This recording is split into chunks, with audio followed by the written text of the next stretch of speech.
So a little bit over a year ago now, I was talking to somebody who was kind of going through a bit of a health crisis, and they were going to have to go in and have a pretty invasive and extensive surgery, and so they were a little bit nervous about it, so we were talking about it, and I offered to go and pray with them before the surgery, and because they were a little bit nervous, they gladly accepted. But the way that a lot of times this works is that if you have to go to the hospital for a surgery, hospitals will schedule surgeries like first thing really early in the morning.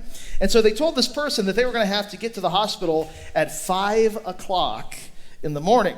Now, here's the thing. This hospital was not even in Georgetown. This hospital was like just north of downtown Austin, an hour away from here. Like, that's if the traffic is okay. And so I figure I'm an early riser. This is not a problem. And so I just tell this person, I'll show up at about 5:30, and I'll just take a moment, and we'll pray before your surgery. And so I get up, and I drive to downtown Austin. I get to the hospital. Right next to the hospital, there's a parking garage, and ain't nobody else there because, it's 5:30 in the morning. So I get a great parking spot, and I just go to a little elevator that's right by my truck because I just got to take it up to the second floor, and then I can walk right out into the hospital. It's not going to be a problem at all. So I get into the to the elevator, and I hit the number 2, and the doors close, and nothing happens. Like, the elevator doesn't move. I'm waiting for it to shake and rattle and roll and do something. It doesn't. It just sits there. And so I hit the 2 again, and I wait for the elevator to do something. And you know what? It doesn't. It just sits there. And so I begin to think to myself, okay, maybe this elevator is not going to get me to the second floor. Not a problem. There's another button right there in the elevator, maybe you've seen it before, that has these 2 arrows that face out in case you need to open the doors of the elevator. So I hit that button, and you know what happens? Nothing. The doors don't open. And it's at this point that I begin to realize that I might have just a eensy-teensy-weensy bit of a problem here, because it's 5:30 in the morning. I'm in a parking garage next to a hospital, and I'm in an elevator. Ain't nobody else is there, and I'm stuck. Let me ask you a question. Have you ever hit a point or a place in your life where you feel like you're kind of just stuck? Maybe you're here this morning and you feel like you're kind of stuck in your job. That dream job has turned into a job that is full of drudgery because you've hit this glass ceiling. You thought that you were going to be able to ascend the corporate ladder through the company, but then something happened and you got stuck in a position that you don't even like. And in your career and in your job, you do just feel kind of stuck. Maybe for you, it's your marriage. When you first got together, everything was so romantic. The angels were singing, the butterflies were flying. But now your romance has gone from sizzle to fizzle. And you once upon a time felt like you were soulmates, and now you feel more just like your roommates. And your marriage feels stuck. Maybe for you, you feel a little physically stuck. You try really hard, even as you get older, you try to work out and to eat right, and you try to get those arms that are big and shoulders that are broad, but instead, no matter how hard you try, you keep on having that dad bod. And physically, you feel just, kind of stuck. Maybe this morning for you, the first thing on your mind is the news story from last night, and you're looking at our nation, and you're going, we're stuck nationally. You don't even know how this kind of stuff happens, but you sure don't know how we're ever going to get out of it. And you just feel kind of stuck. Have you ever hit a point or a place in your life where you feel just like that? Where you feel stuck? So this summer at Zion, we're walking through and working through a book of the Bible. We're walking through and working through the second book of the Bible, the book of Exodus. And just in case you haven't been with us, let me kind of set a little bit of context and catch you up as to where we've been so you'll understand where we're going. The book of Exodus actually opens with a nation, with a people who find themselves, would you believe it, stuck. They find themselves stuck in slavery to the biggest and baddest empire of this day, which is the empire of Egypt. And because the people of Israel find themselves stuck, they begin to call out and cry out to God to come to them, to rescue them, to help them. And God, in the story of Exodus, hears them. And so what God does is he raises up this man. His name is Moses. And he says to Moses, I have a mission and a commission for you. I want you to go to the ruler of Egypt, the most powerful man in the world, the Pharaoh. And I want you to tell him to let these people go. I want you to tell him to free them from their slavery. And so that's what Moses does. He marches right up to Pharaoh and he says to Pharaoh, I have a message for you from God. This is what God says. Let these people go. And you know what Pharaoh says? No. Because he likes his slave labor force. He wants to keep the people of Israel and the nation of Israel stuck. And so if God is going to unstick them, if God is going to free them, he's going to have to lean in and push on Pharaoh and the Egyptians just a little bit. He needs to make things uncomfortable for them. And so what God does is he sends a series of 10 plagues on the empire of Egypt. We've actually been talking about these plagues for the past couple of weeks. It starts with a plague where God turns the Nile River, which is like the major source of water and really the only source of water in the whole empire of Egypt. He turns the Nile River into blood. But even that is not enough to get Pharaoh to relent and let the people go. And so God keeps going. Next, he sends an amphibious apocalypse on the empire of Egypt where he covers the whole empire in frogs. And when that doesn't work, God brings out the bugs. First, it's a plague of gnats, and then it's a plague of flies. And when those plagues don't work, God decides that he's going to kill all the livestock, all the cows in the empire of Egypt with a terrible disease. And when that doesn't work, God begins to afflict the people of Egypt. He sends these boils on them, these big, open, painful sores. But even that doesn't work. And so God decides that he's going to destroy the agriculture of Egypt. First, he sends a hailstorm followed by a locust swarm. And when that doesn't work, God sends a plague of darkness over the empire of Egypt. The whole place is pitch black dark. The whole empire is like a haunted house. But even that doesn't work. And so what God finally decides to do is he decides to come into the empire of Egypt himself for one last plague, where he takes the life of every firstborn Egyptian son, including the firstborn Egyptian son of Pharaoh.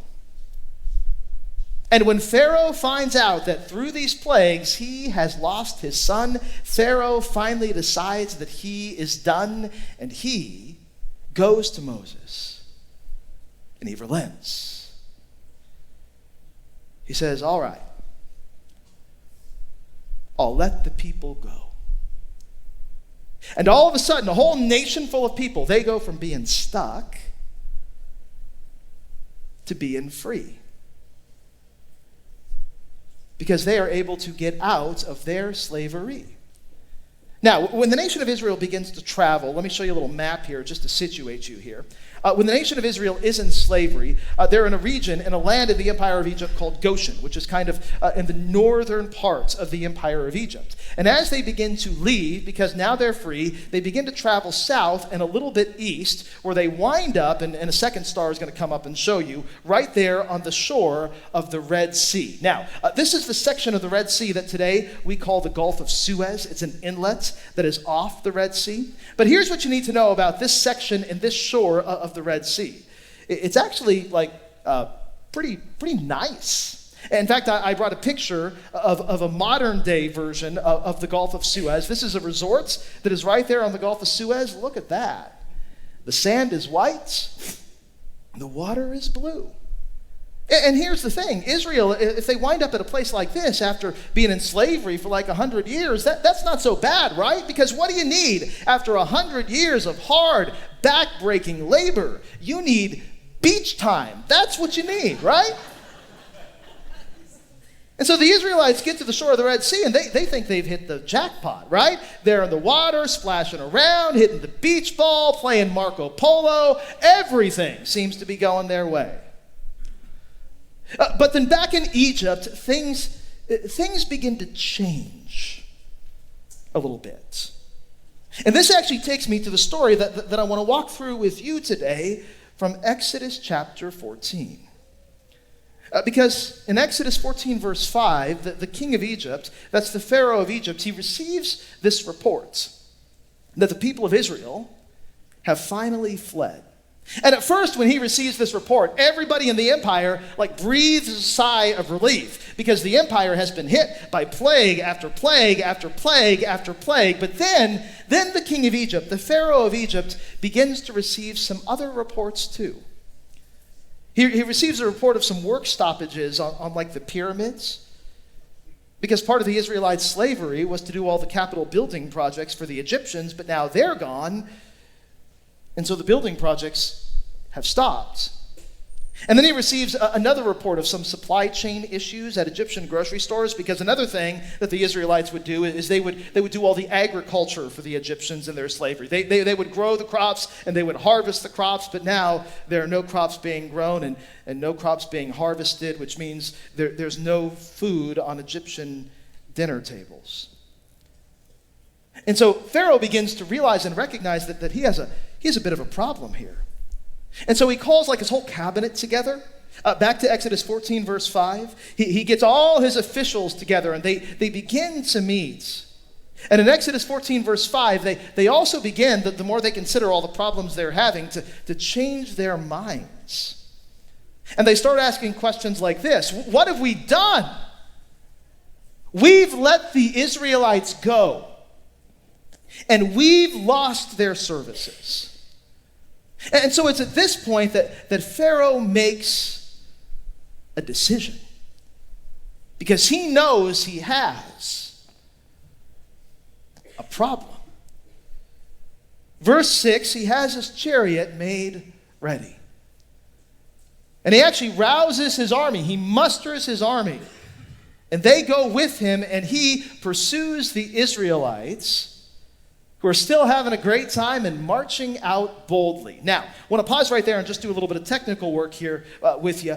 The Old Testament is written in Hebrew, and this phrase, marching out boldly, a more wooden translation of this phrase from the Hebrew would be something like this: not marching out boldly, but marching out with a high hand. Here's the idea. The Israelites are so excited about finally being able to be free. They're doing this number, whoopee, right? They're raising their hand, doing the wave, having a good time, celebrating as they throw their arms up. But in an instant, their celebration changes.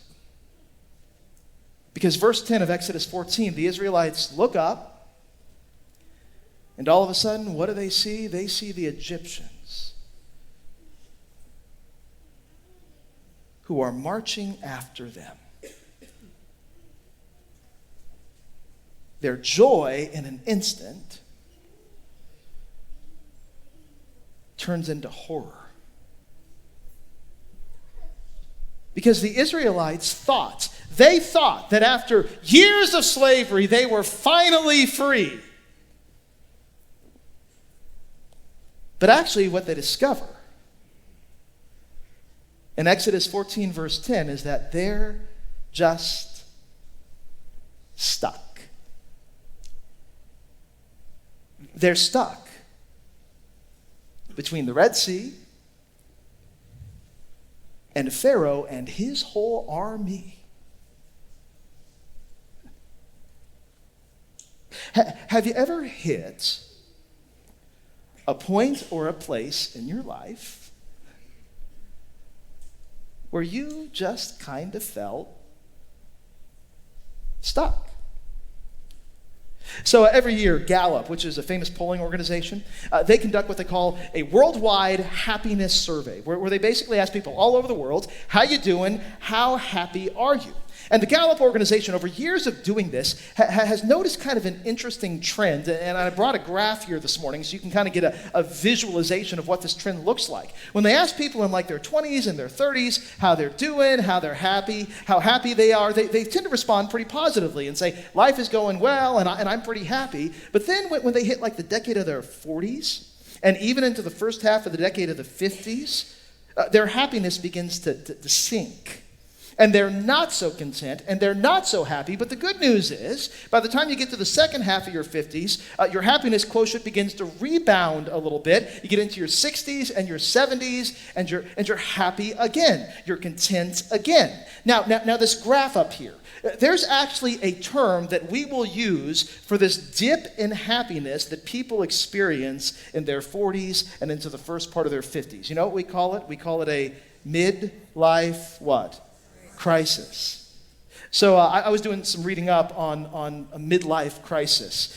There's this author. He recently turned 40, and he's kind of experiencing the whole midlife crisis thing. His name is Sean Illing, and he just wrote very honestly and very candidly and very vulnerably about what it feels like to go through a midlife crisis. And here's the way he explains it. He says, when you're young, the future is pure potential. Ahead of you is nothing but freedom. You feel like the Israelites when you're finally freed out of your slavery.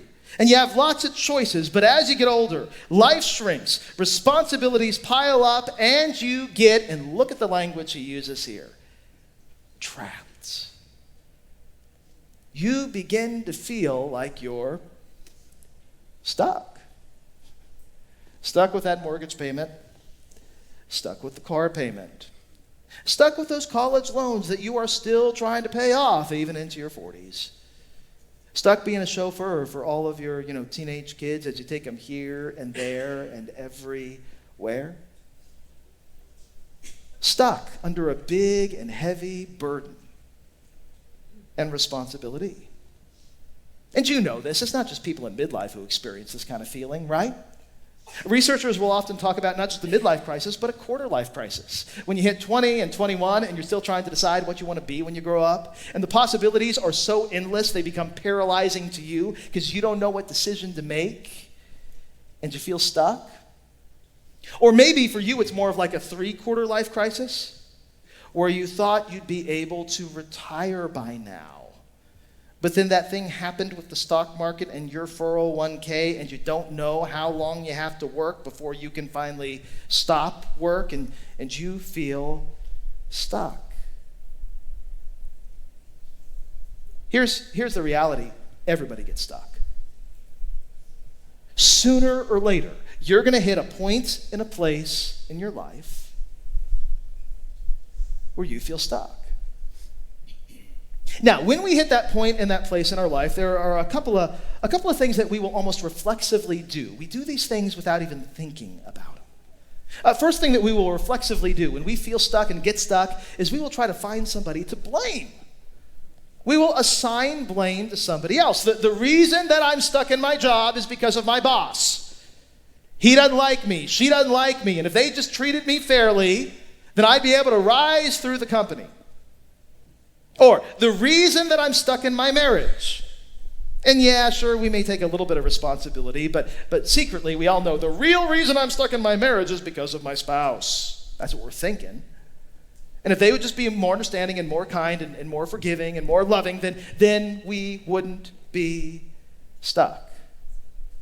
That's the way that we reflexively react when we feel stuck. And it's not just people in the 21st century who reflexively react that way. The Israelites did too.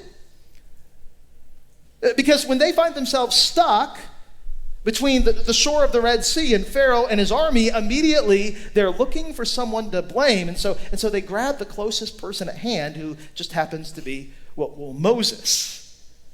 And they begin to blame Moses for all their problems. Exodus 14, verse 11, they say to Moses, was it because there were no graves in Egypt that you brought us out into this desert to die? This is your fault, Moses. If you wouldn't have led us here, we would not be stuck here. This is what people do when they feel stuck. They try to find somebody to blame. Here's the problem with playing the blame game, though. How many people do you know who have been able to blame their way to the top in a corporation or company? How many people do you know who have been able to blame their way into a great and healthy and happy marriage? You ever seen that work? Just blame your spouse. That'll work. The problem is, and we know this, it doesn't work. Blame hardly ever makes things better and almost always makes things worse. Blame's not going to get you unstuck. The second thing that we'll kind of reflexively do whenever we begin to feel stuck is we'll try to go back. We'll try to go back to the last point and place in our lives where we didn't feel stuck. This is the quintessential, archetypal, stereotypical midlife crisis in a guy. What does he do when he feels stuck? He'll get a divorce, leave his family, buy a sports car. What is he trying to do? He's trying to go back to the last time that he felt young and wild and free and without responsibility when he was like 20. And again, it's not just people in the 21st century who do this. The Israelites do it too. After they blame Moses for all of their problems, they keep leaning in on Moses. Exodus 14, verse 12, they say to Moses, you know, Moses, we tried to tell you this wasn't going to work. Didn't we say to you while we were in Egypt, leave us alone? No, they did not say that. Let us serve the Egyptians. They also did not say that. But they think they said it. They think they said to Moses, Moses, when we were in Egypt, we wanted to stay back. And now, because you drug us out of here, we want to go back. But here's the problem with going back. Time only marches in one direction. You know what direction that is? Forward. Which means even if you want to go back, you can't really go back. In fact, more often than not, if you try to go back, the only thing you do by going back to your past is you ruin your future. The guy who has that midlife crisis divorces his wife, he's ruining his wife's future. The guy who leaves his family, he's ruining his kids' futures. He's ruining his own financial future. He's ruining everything by trying to go back. You know, when I found myself stuck in that elevator, I immediately tried to get myself unstuck. And so here's what I do. I reach into my pocket and I pull out my cell phone. And I figure I'm just going to look up the phone number for the front desk at the hospital. I'll just Google it and I'll call them and I'll tell them that I'm stuck. But you may have noticed this. When you get into an elevator, sometimes cell phone reception isn't that good. Has anybody ever experienced that before? Because you're in this enclosed space. And so I start trying to Google the hospital and get the number. And my cell phone search will not load. But then all of a sudden, I notice in the elevator, there's this very strange looking device. I'll try to explain it to you, okay? It's red, okay? And it has this bar. The bar's red. And then on either side of the bar, there are these two circles that are also red. And then out of one circle, there's this little curly Q cord that's coming out of it, and it's attached to the elevator. Now, right below it, it says something. It says emergency phone. But it didn't have a screen and there were no apps on it. So I wasn't quite sure how it could be a phone. But I decided I was going to try it anyway. And so I pick it up and immediately somebody on the other end of the line says, "Security, how can I help you?" And I explained to them my problem. It's, 5:30 in the morning. I'm in this garage and I'm stuck and I need someone to get me out. And I wish I was making this up. Oh, how I wish I was making this up. But I'm not. The person on the other end of the line, the security officer, said to me, "Oh yeah, people get stuck in that elevator all the time. It doesn't work." And I'm thinking to myself, really? Okay, if it doesn't work and if people always get stuck in it, don't you think you ought to try to, I don't know, I'm not an elevator technician, but don't you think you maybe ought to try to, fix it? If you're here this morning and you're at a point and a place in your life where you feel stuck, here's what I want to do. I just want to give you two things, two little pieces of guidance to try to,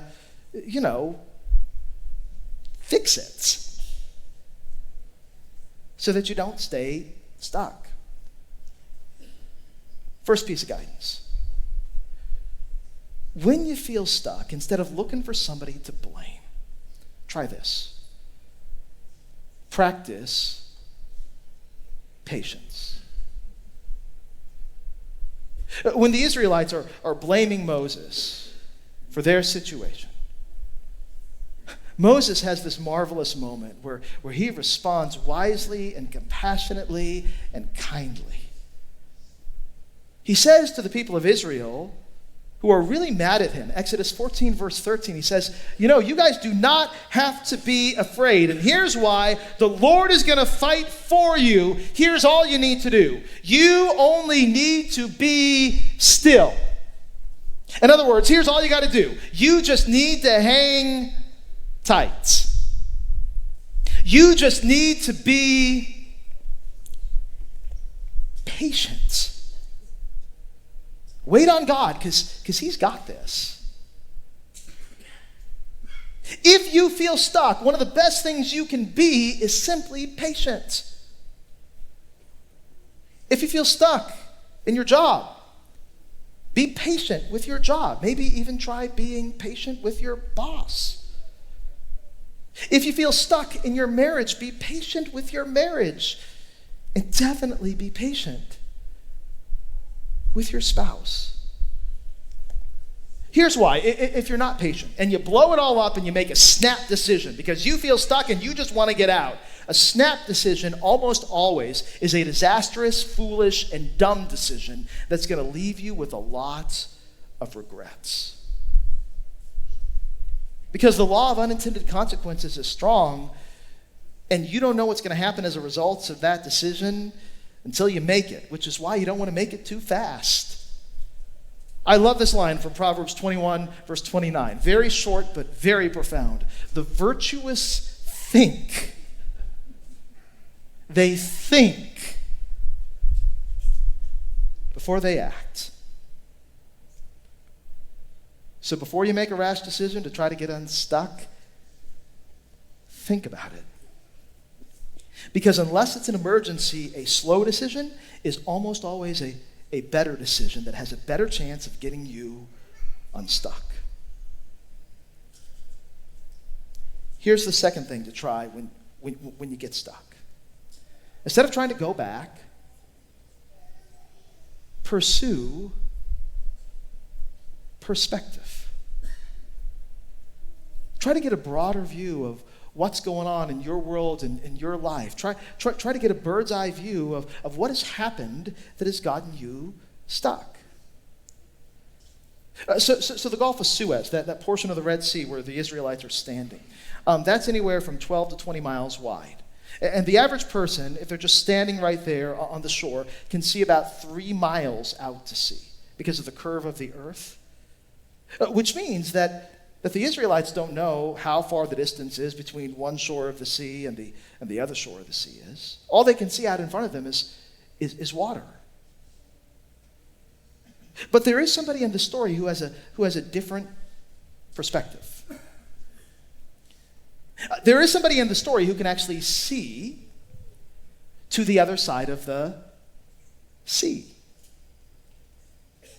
There is somebody in the story who can actually see that the Israelites have a way to go through the sea, even though all the Israelites can see is the sea. Do you see who I'm talking about? All of a sudden, the Lord himself enters the story. Exodus 14, verse 15. And he begins to talk to Moses. And he says, what's the problem here? Why are you crying out to me? You're not stuck. Trust me. You can just tell the Israelites to move on. Here's what you need to do. Raise your staff. Stretch out your hand over the sea to divide the water so the Israelites will be able to go through on dry ground. Just do that and you'll be fine. Now, Moses has nothing to lose here because he has nothing else to try here. And so he does it. Verse 21, he stretches out his hand over the sea, and all of a sudden, miraculously, the Lord drives the sea back and the Israelites walk right through the sea on dry ground. With a wall of water on their right and a wall of water on their left. God could see the way through the sea that the Israelites couldn't see because God had a different perspective. If you feel stuck, one of the best things you can do is simply pursue some perspective. Ask some people what they can see, because you might not be able to see it.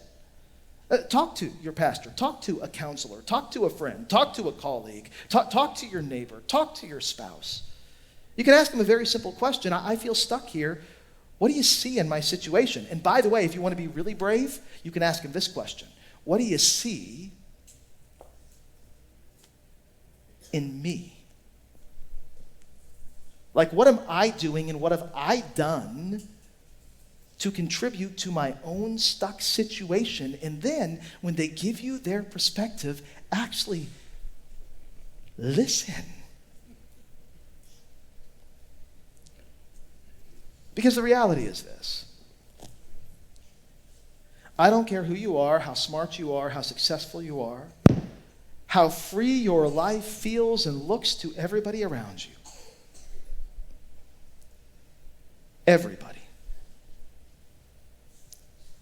Everybody gets stuck. Which means that there's going to come a time where every single one of us is going to need a little bit of help getting unstuck. In fact, just one more thing before we wrap up. And this is very simple, and I know you know this, but I need to remind you of this. Here's the final thing. There's only one person in the history of the world who never got stuck. 1,450 years after the Israelites find themselves stuck on the shore of the Red Sea, between the sea and Pharaoh and his army, there's this guy named Peter. And Peter has spent a great deal of time following a man named Jesus. And Peter is of the opinion, and by the way, I happen to agree with Peter and his opinion, that Jesus was the only man in history who never, ever, ever got stuck.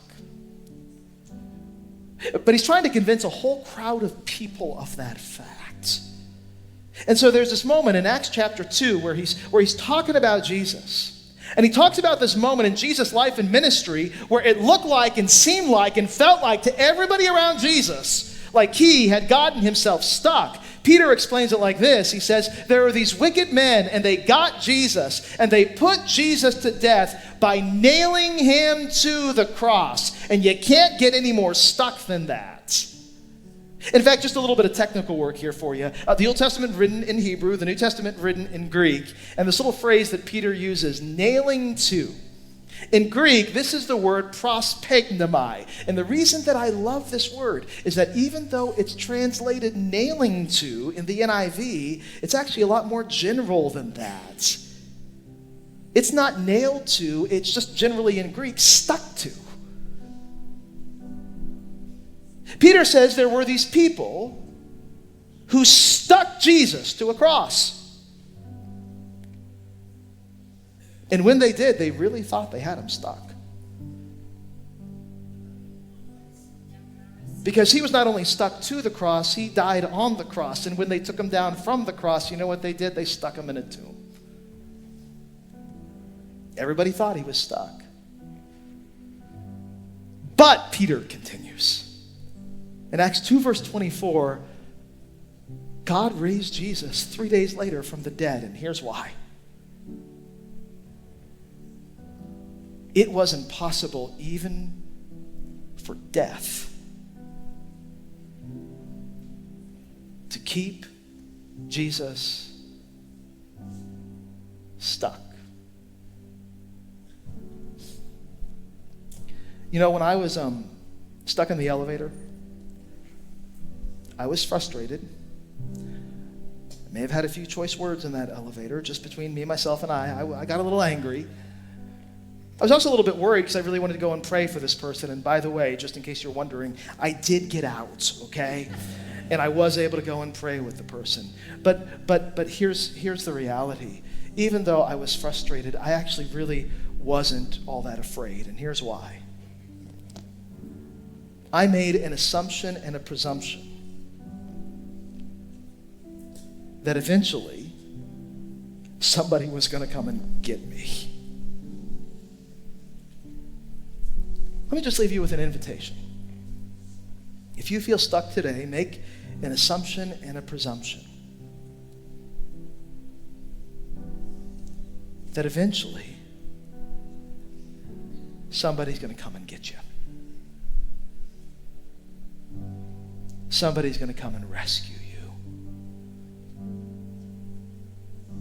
Because here's the reality. Jesus does not get stuck. He does not get stuck by the shore of a Red Sea with Pharaoh and his army. He doesn't even get stuck on a cross on a hill called Calvary.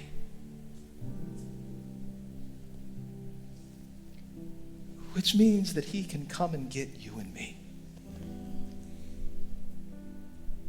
Because he didn't want us to be stuck. He wants us to be free. Let's stand and pray.